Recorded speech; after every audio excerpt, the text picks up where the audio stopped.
प्राचीन काल में शत्रुजीत नाम के एक धर्मात्मा राजा राज्य करते थे। उनकी राजधानी गोमती के तट पर थी। राजा का एक बड़ा बुद्धिमान, पराक्रमी और सुंदर पुत्र भी था, जिसका नाम रथुध्वज था। एक दिन नए मिश्न से गालव मुनि राजा शत्रुजीत के दरबार में पधारे। उनके साथ एक बहुत ही सुंदर दिव्य अश्व भी था। उन्होंने राजा से कहा, महाराज, हम आपके राज्य में रहकर तपस्या, यज्ञ तथा भगवान का भजन करते हैं, किंतु एक दैत्य कुछ काल से हमारे इस पवित्र कार्य में बड़ी बाधा डाल रहा है।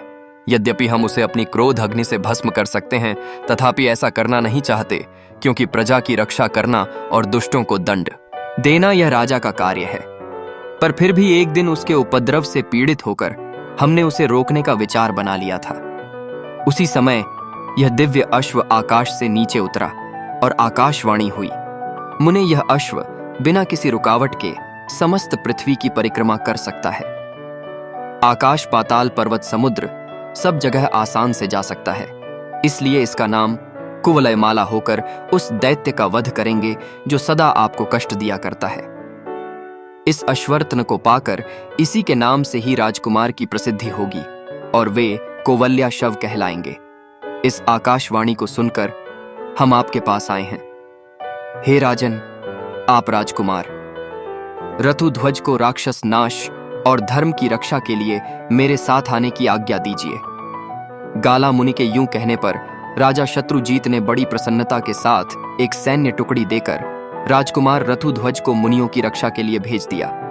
महर्षि के आश्रम पहुंचकर वे सब ओर से उसकी रक्षा करने लगे। एक दिन वह मदोमत्त दानव शुक्र का रूप धारण करके वहां आया। राजकुमार रथुध्वज उसको देखते ही शीघ्र घोड़े पर सवार हो उसके पीछे दौड़ पड़े और अर्धचंद्राकार बाण से उस पर प्रहार किया। बाण से आहत होकर वह शूक का दैत्य प्राण बचाने के लिए भागा और वृक्षों तथा पर्वत से घिरी हुई घनी झाड़ी में घुस गया। पर राजकुमार के अश्व ने उसका पीछा न छोड़ा।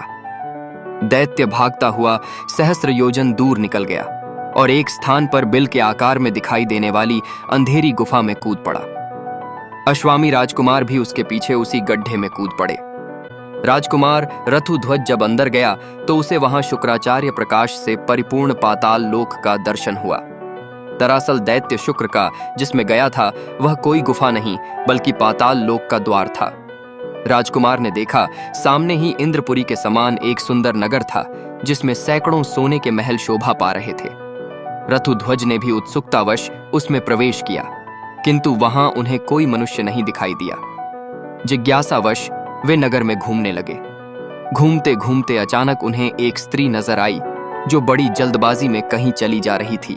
राजकुमार ने उससे कुछ पूछना चाहा, किंतु वह आगे बढ़कर चुपचाप एक महल की सीढ़ियों पर चढ़ गई। रथुध्वज ने भी घोड़े को एक जगह बांध दिया और जिज्ञासावश उसी स्त्री के पीछे पीछे महल में प्रवेश किया।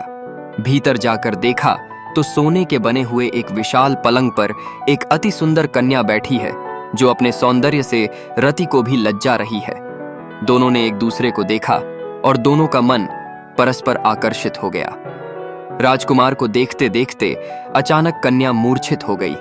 तब पहली स्त्री, जिसका पीछा करते हुए राजकेसी इस महल में घुसे थे, आई और पंखा लेकर उसे हवा करने लगी।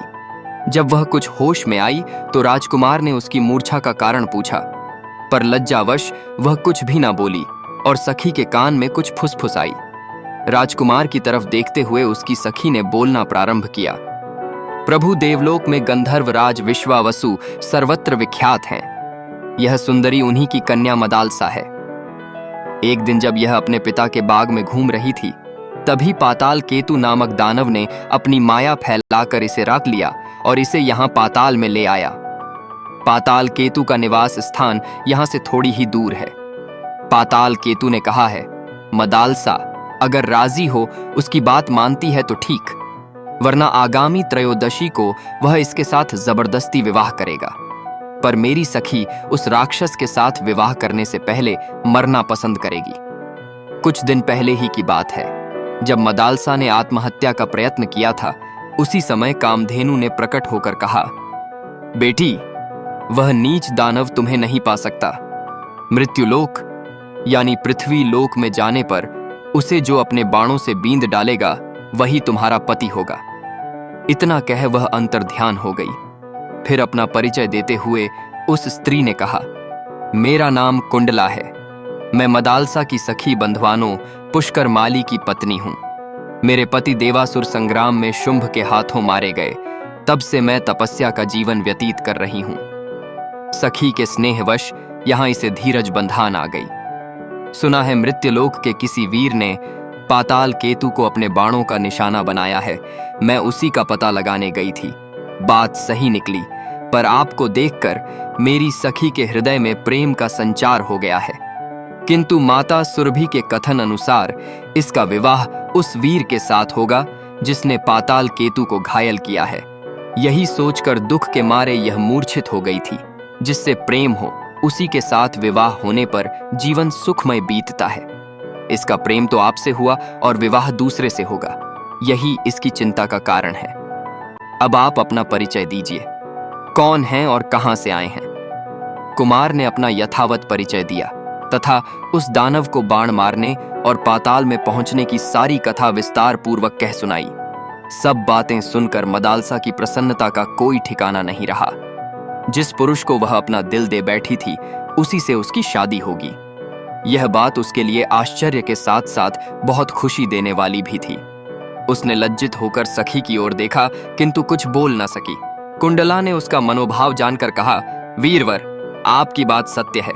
मेरी सखी का हृदय किसी अयोग्य पुरुष की ओर आसक्त हो जाए, ऐसा हो ही नहीं सकता। कमनीय कांति चंद्रमा में और प्रचंड प्रभा सखा है। त्रयोदशी, विवाह, राक्षस मदालसा, खुदकुशी दानव कामधेनु।